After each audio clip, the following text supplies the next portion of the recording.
أعوذ بالله السميع العليم من الشيطان اللعين الرجيم. بسم الله الرحمن الرحيم.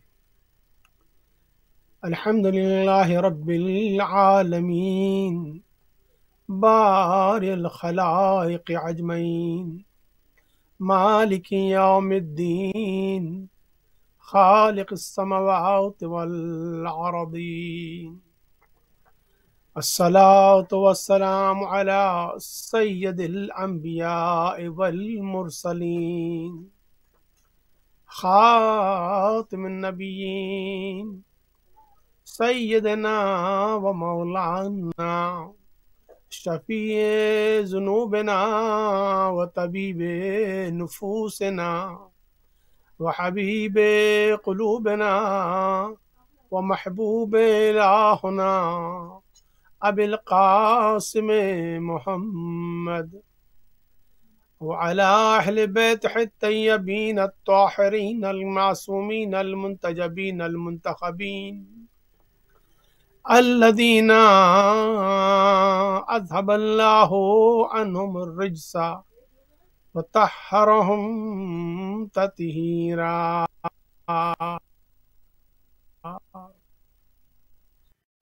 ولا على أعدائهم منكر فضائلهم غاصب حقوقهم من العان إلى قيام يوم الدين. أما بعد فقد قال الله الحكيم في قرآن الكريم وهو أصدق القائلين قوله الحق. بسم الله الرحمن الرحيم. ومن آياته أن خلق لكم من أنفسكم أزواجا لتسكنوا إليها وجعل بينكم مودة ورحمة. صدق اللہ العلی العظیم. مقصد حیات دیکھنے والے انتہائی قابل احترام ناظرین و سامعین کرام، السلام علیکم ورحمۃ اللہ وبرکاتہ. آپ سب کی خدمت میں اور آپ سے پہلے وقت امام عصر والزمان حضرت امام مہدی آخر الزمان علیہ السلام کی بارگاہ اقدس میں ان کی جدہ ماجدہ حضرت فاطمہ الزہرا سلام اللہ علیہا کی ولادت باسعادت کی تبریک و تہنیت پیش کرتا ہوں اور یہ دعا کرتا ہوں وسیلے سے حضرت ولی عصر کی توسل سے کہ اس عید سعید کے موقع پر کہ جو ولادت باسعادت حضرت فاطمہ الزہرا سلام اللہ علیہا کا اہم ترین موقع ہے، اس میں تمام مومنین و مومنات دیکھنے اور سننے والوں کی حاجات دینی و دنیاوی کو قبول فرمائیں اور یہ سفارش کرتے ہیں کہ ہر مومن و مومنہ کی مشکلات آسان ہو جائیں، پریشانیاں دور ہو جائیں.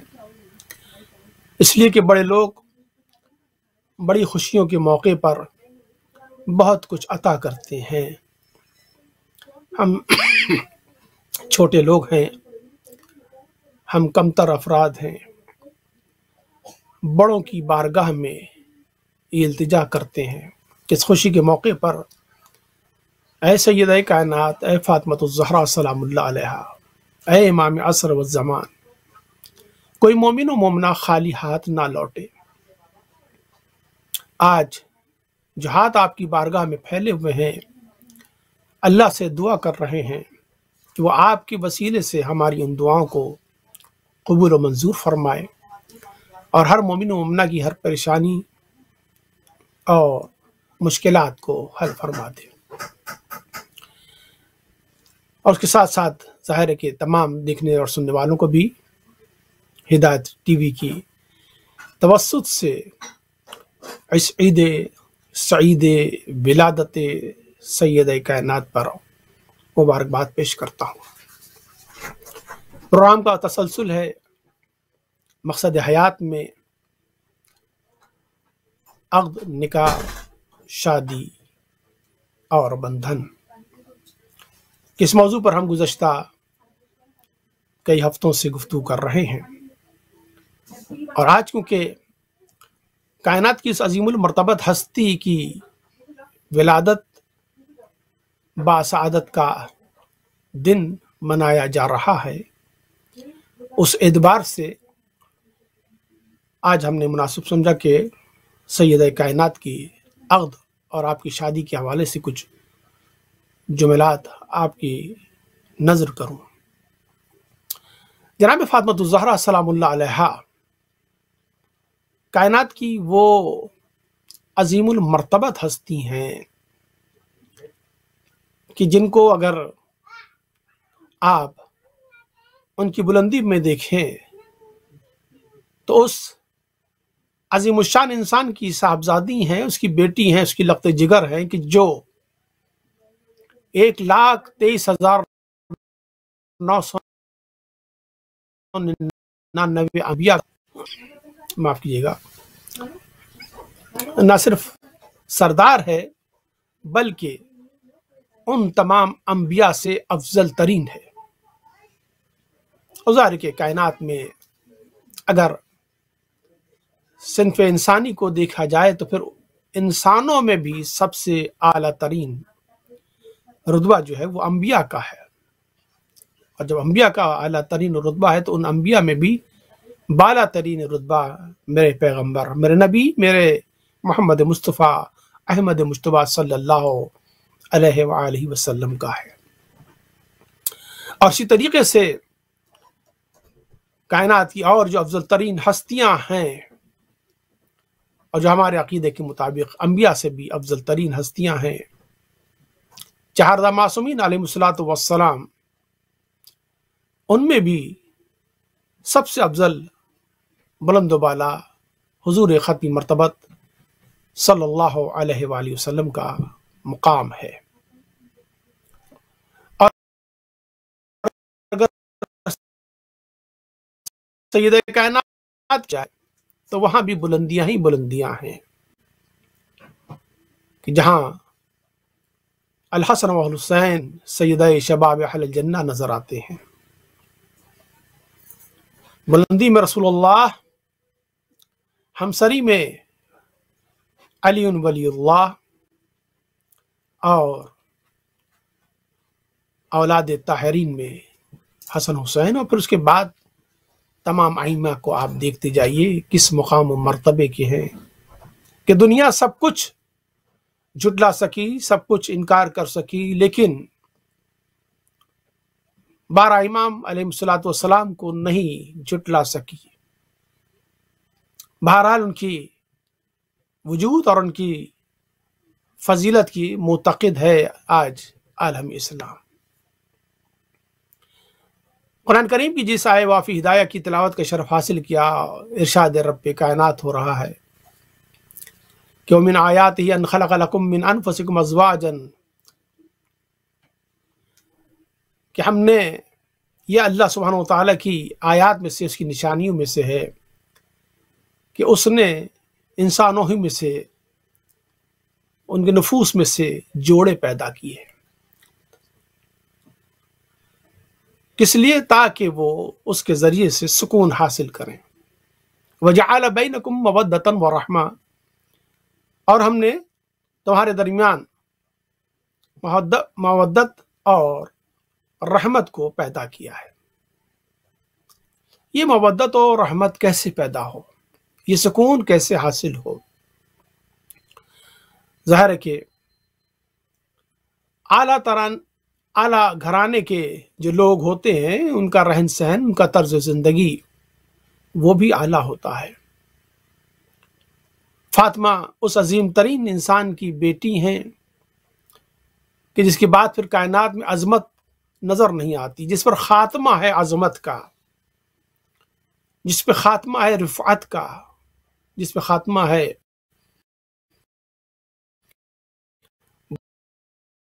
بلند، وہ بھی کس مقام مرتبے کی ہوگی۔ یہ بات ہمارے اور آپ کے دیکھی بھی ہے، ہم اپنے روزمرہ معمول میں، اپنے ڈیلی روٹین میں اس چیز کا مشاہدہ کرتے ہیں کہ جو اعلیٰ گھرانے کے افراد ہوتے ہیں ان کی تعلیم و تربیت بھی اعلیٰ پیمانے پر ہوتی ہے، بہت اچھے قسم کے اعلیٰ اسکولوں میں ان کا داخلہ ہوتا ہے، ان کی گفت و شنید، ان کی نشست و برخاست، ان کا طرز تکلم، ان کی گفتگو،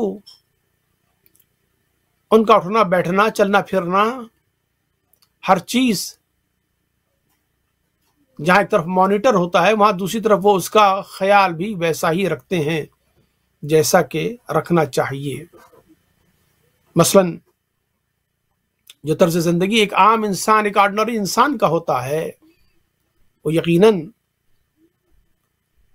ملکہ کے بچوں کا نہیں ہو سکتا، وہ تھوڑا بالاتر ہوتے ہیں اس سے، بلکہ بہت بالاتر ہوتے ہیں، اور لوگ ایکسپیکٹ بھی یہی کر رہے ہوتے ہیں کہ ان کا جو رویہ اور روش ہے، ان کا جو ایٹیچیوڈ ہے دیگر افراد سے بہت مختلف ہوتا ہے، ان کی تعلیم مختلف ہوتی ہے، تربیت مختلف ہوتی ہے، خصوصیت کے ساتھ ان کے اوپر کام کیا جاتا ہے۔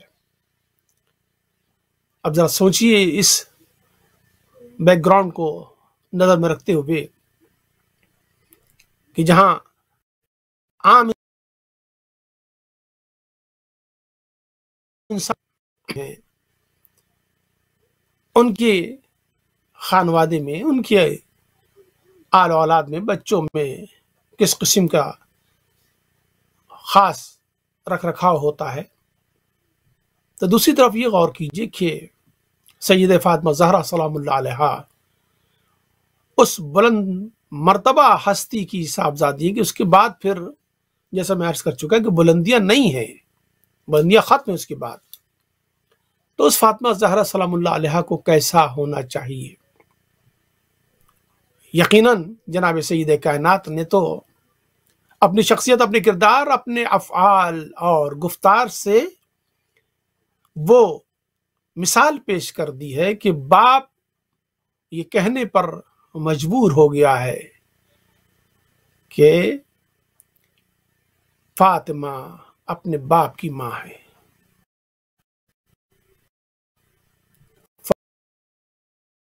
فاطمہ تو امت ہے، یہ کوئی عام آدمی بھی یہ بات اتنی آسانی سے نہیں کہتا ہے کہ اپنی بیٹی کو اپنی ماں کی طرف نسبت دے جائے کہ وہ ہستی کی جو پیغمبر اکرم ہے، مرسل اعظم ہے، سید الانبیاء ہے، خاتم النبیین ہے، وہ کہ جو کلام ہی اس وقت کرتی ہے کہ جب اس کے اوپر کلام الہی کا نزول ہوتا ہے، اور اس کلام الہی کے بغیر وہ گفتگو ہی نہیں کرتی۔ وما ينطق عن الهوى ان هو الا وحی یوحی۔ تو اب جو کچھ نطق رسول سے برآمد ہوگا وہ کیا ہوگا؟ وہ وحی الہی ہوگی۔ وحی الہی کیا ہے؟ الفاظ پروردگار بزبان رسول دو، معمولی بات نہیں ہے۔ وہ رسول یہ کہتے ہوئے نظر آئے کہ فاطمہ بضعۃ منی، فاطمہ میرا ٹکڑا ہے، تو اس کا مطلب یہ ہے کہ یہ بات رسول نے کوئی شفقت پدری سے نہیں کہی ہے، یہ باپ کی محبت سے متاثر ہو کر نہیں کہی ہے، یہ پدرانہ شفقت نہیں ہے، بلکہ یہ وحی الہی کے نزول کا نتیجہ ہے کہ جو یہ الفاظ ادا ہو رہے ہیں۔ تو ایسی صورت میں جناب سید کائنات فاطمہ الزہرا سلام اللہ علیہا کا مقام و مرتبہ کیا ہوگا؟ تصور کیجئے، غور کیجئے کہ فاطمہ کس کا نام ہے، فاطمہ کون ہے، فاطمہ کیا ہے؟ فاطمہ وہ کہ جس کو شب قدر سے تعبیر کیا گیا۔ شب قدر کیا ہے؟ خیر من الف شہر، 1000 مہینوں سے افضل ہے۔ کہ جہاں قدرت نے مہینوں میں، سال کے مہینوں میں ماہ مبارک رمضان کو چن لیا، وہاں اس مہینے کے دنوں میں بلکہ شبوں میں اس نے شب قدر کو چن لیا، اور فاطمہ اس شب قدر سے بھی افضل ترین ہے۔ تو اب جناب سیدہ کائنات کی روش، آپ کا طریقہ کار، آپ کی زندگی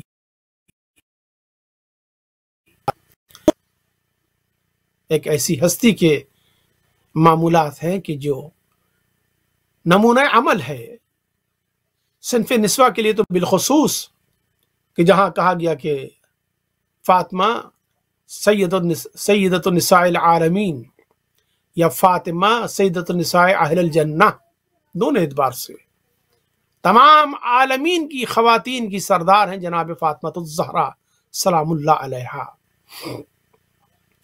اور اہل جنت کی سردار، جنت کی خواتین کی سردار فاطمہ الزہرا۔ سرداری کو، وہ سرداری کی جو دین کی سرداری ہے، جو شریعت کی سرداری ہے، جو اسلام میں سرداری ہے، وہ یوں ہی نہیں مل جاتی، وہ نگاہ قدرت سے منتخب کی بھی ہوتی ہے، جو لسان رسالت سے بیان کی جاتی ہے۔ اب وہ سرداری جناب فاطمہ الزہرا سلام اللہ علیہ کو اللہ سبحانہ وتعالی نے عطا فرمائی۔ تو ایسی صورت میں جناب سیدہ کا مقام و مرتبہ کسی سے مخفی نہیں تھا۔ غور کیجیے گا کہ جناب سیدہ طاہرہ وہ ہستی ہیں کہ جن کے مقام و مرتبے اور منزلت کو نہ صرف یہ کہ رسول اسلام سمجھتے تھے، خداوند منان سمجھتا تھا، بلکہ تمام صحابہ کرام اس کو جانتے تھے۔ اور میں متصل ہو گیا اپنے موضوع سے کہ آج گفتگو ہے عقد جناب سیدہ پر، عقد جناب فاطمہ پر، کہ آپ دیکھیے کہ جناب سیدہ کے مقام سے لوگ آگاہ اور آشنا تھے، چنانچہ جس گھر میں بھی بیری ہوتی ہے پتھر تو آتے ہیں، اور جس گھر میں بیٹی ہو وہاں رشتے آتے ہیں۔ لیکن یہ حقیقت ہے کہ بسا اوقات بعض رشتے ایسے آتے ہیں کہ جن سے بیٹی والے بہت اپسیٹ ہو جاتے ہیں، انہیں یہ بات اچھی نہیں لگتی ہے، کیونکہ اسلام نے بہرحال اس تصور کو رکھا ہے کہ انسان اگر کہیں شادی کر رہا ہے، دیگر معاملات میں بھی چیز پائی جاتی ہے، لیکن شادی کے حوالے سے کہ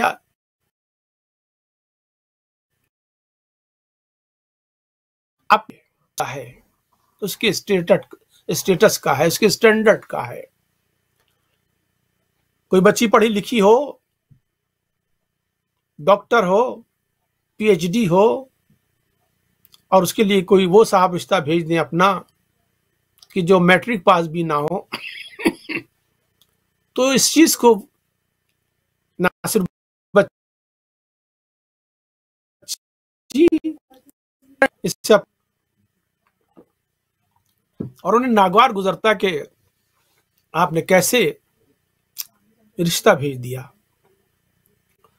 بس اوقات تو انسان اگر کچھ جری اور دلیر ہو تو کہہ بیٹھتا ہے کہ آپ کی جرت کیسے ہوئی، آپ کی ہمت کیسے ہوئی،